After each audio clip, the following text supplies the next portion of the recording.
Welcome back to Chat Chit. This is a recap of the Hawthorn Hawks 2025 season. The mighty Hawks are back on the rise, and you could say ahead of schedule. They went 15-8, made a prelim final, and that ultimately ended with the heartbreaking loss to Geelong. But the message was clear. The next generation of the Hawks have arrived. They're everyone's second favourite team. They play really exciting footy, and they look primed to be charging at a premiership in 2026. Absolutely pissing down here at the top. Marcus has kicked it. Jesus! Usain Bolt wouldn't get him now.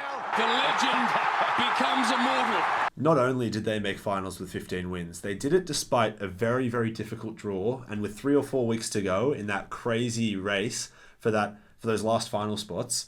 Many were saying Hawthorn were the most likely to miss out because of their really tough games, but they were clutch, and not only they didn't just sneak into finals in 8th place, they won 2 finals away from home and made a prelim in which they were very, very competitive for most of the game against Geelong. And we talk about this, as you said, a very exciting team. Not only are they an exciting team moving the ball, they were the 3rd best defence in the league this year. Yeah. This is a well-rounded team led by the skipper James Sicily. This defensive unit looks airtight, and the group of small forwards are super dynamic.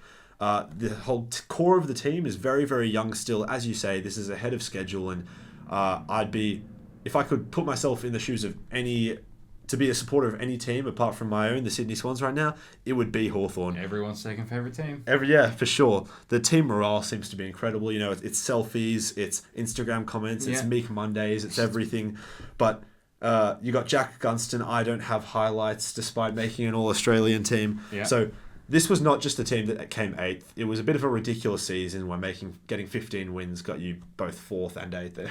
Anyway, but this is a really, really good team. What else did you think about the strengths of their year? Well, it was full of memorable moments. They knocked off Melbourne at the MCG with 5-goal final quarter comeback. They played well beyond their years for such a young side. I found it really tough to find lows in this Hawthorn season. Breakout player, I said Nick Watson. So we've seen a lot of talent from him, but it's just doing it on a really consistent basis. Once you're known as a known quantity in the league, it's really tough to put up performances because everyone knows what you're about. And he was a really, really good player, and he's going to be a really good player for Hawthorn in the future. And my surprise performer this year was Jack Gunston. So obviously came back to Hawthorn, made the All-Australian team, as you mentioned. No one saw that coming. Everyone saw him playing as like that 4th forward when they had those 4 keys. But he was by far Hawthorn's best forward this year. I've tried to identify a couple of concerns coming out of this Hawthorn season, despite the fact it was extremely positive. It looks like they're missing 1-star midfielder. Looked that way the whole year. And the team looked much, much more gettable, both statistically and in the eye test, when Will Day was injured. There was some sort of stats that they lost. Almost all the games they lost were the ones where Will Day was missing. And they looked incredibly strong with him in the team.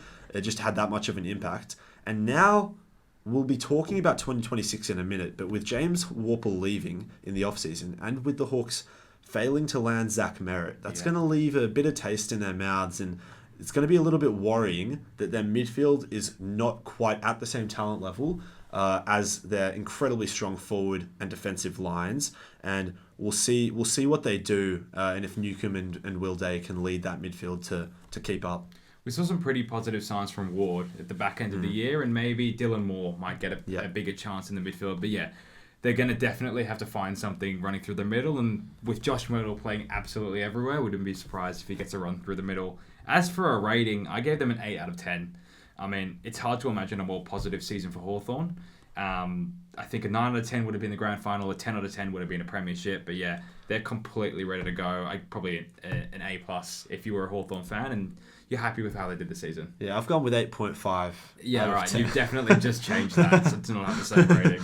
I've gone with 8.5 out of 10 because I think if you're a Hawthorn fan, you've got to be very, very happy. They were dealt a tough run with the fixtures, as I said. Didn't start the season as strongly as a couple of other teams and ended up very, very strong. I think they look poised to just continue to strengthen and build on a very stable core heading into next year and the year after. The other little concern that I had was that they need to replace Gunston's production eventually. It's hard to see Jack Gunston kicking 60 to 70 goals again.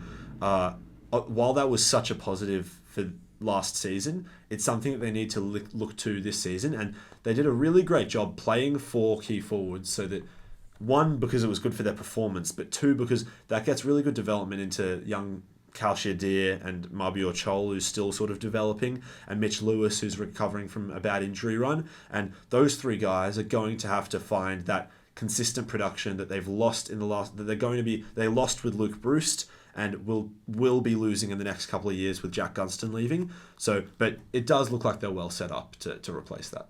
Yeah, and just looking to their trade and draft period, they didn't have any significant ins, but as for the outs, so they lost Jath to Melbourne, Jai Sarong to Sydney, Luke Bruce retired, Sam Frost was delisted, and obviously Warple went to Geelong. So, I mean, obviously they lost the midfielder, which is probably key, and the rest of them were probably on the fringes of their team anyways.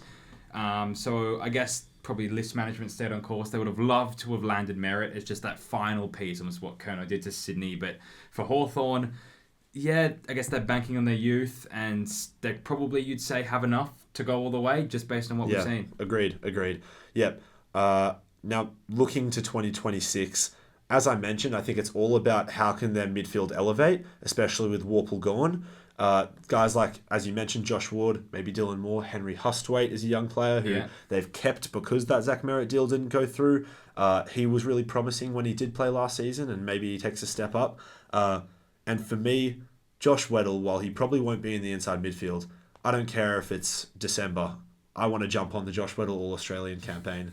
I don't care if the season is 3 months away from starting. He is such an electric player to watch. Yeah. As fun to watch as any player in the league. Can do it absolutely anywhere on the ground, and he's absolute box office. I love it. And as for a ladder prediction, I had them in 6th. And I think Hawks fans will hate the hype. They've loved playing this underdog role for the last couple of years. Their surprise season in 2024, great season in 2025. But I think it's warranted now.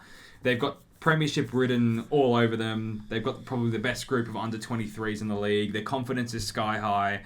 But teams know what they're about now. So it's going to be a really interesting season in 2026. Agreed. It's going to be, can they continue to build on what's been building the last couple of years? For me, I've got them in 3rd. I think they do it. I think that they're really well set up, and I think that they are right up there with Brisbane and Geelong, the grand finalists, who look so strong, and Gold Coast, who have added a couple strings to their bow and we'll be talking about in a future video.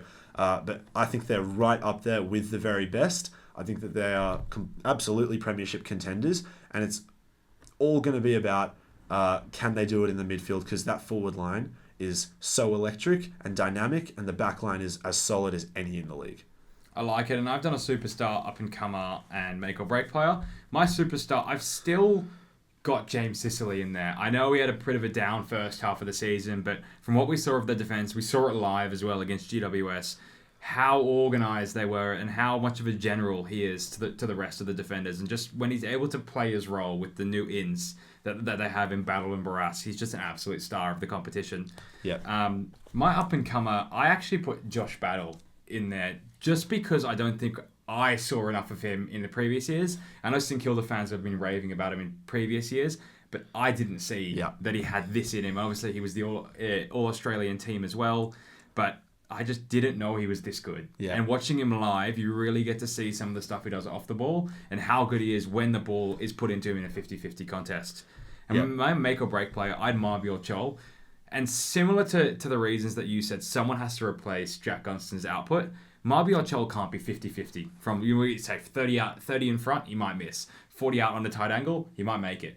Like, he's just got to become a consistent player. Performer for Hawthorn. They really need him. They need one of those three guys. We know Mitch Lewis struggles with injury. Mabior Chol has to try and be that guy. If Gunston will drop off. So it really needs to be a big season for him. And I think he's got it in him to do it. Yeah, looking to 2026, what I think, on top of how exciting they are, what I really love about Hawthorn is how good their bottom six is. It's something that has been more and more in the footy pundit discussion over the last decade, and I'm a big fan of the discussion, is that the teams with the best bottom six are usually the best team, the most likely teams to compete for a premiership. And if you look across the play, we've mentioned a lot of the stars in this episode, except the players that are, they don't have anyone making up the numbers. The defenders that are sort of the supportive defenders are Blake Hardwick, Jarman Impey, Kyle Amon. All these guys have an all-Australian season in them. Like, that's how talented they are and how well they perform. And then, Josh Battle seemed like a sort of supportive defender and jumped out and was probably the best lockdown guy in the league. It's all across the team. Massimo D'Ambrosio on the wing. Like, Connor Nash is so strong in the midfield in terms of putting a body more on the defensive side of the stoppage. So everyone on this team plays a role. And then when you have that's really strong system and depth on top of such exciting players like your Weddles and your Dylan Moores and everyone else, this is a team that's set up to make moves in 2026. And we know that balance is so important, especially with the top six. We know that the Bulldogs, for example, don't have the greatest top six. They're extremely top heavy. And that's just what happens when it comes down to those 50-50 moments with some of those players who aren't quite at the standard they'd hope they would be at. But as some questions for the fans, we know the Hawks fans are buzzing, but what's a pass mark for 2026? Is it grand final or bust? Is it premiership or bust? Because, I mean, they're flying. People probably have them as one of the premiership favourites. Where do they need to finish this year for it to be successful? I think that a prelim would be pretty close to not an expectation, but a pass mark. Like, they've made the prelim this season and they've done it early in their development, but I don't think it was a huge shock to anyone that watches them play because they were that good this year. And I think they'll be wanting to go there or even further. Yeah, I think I'd have to agree with you, and we'll see you all in the next one.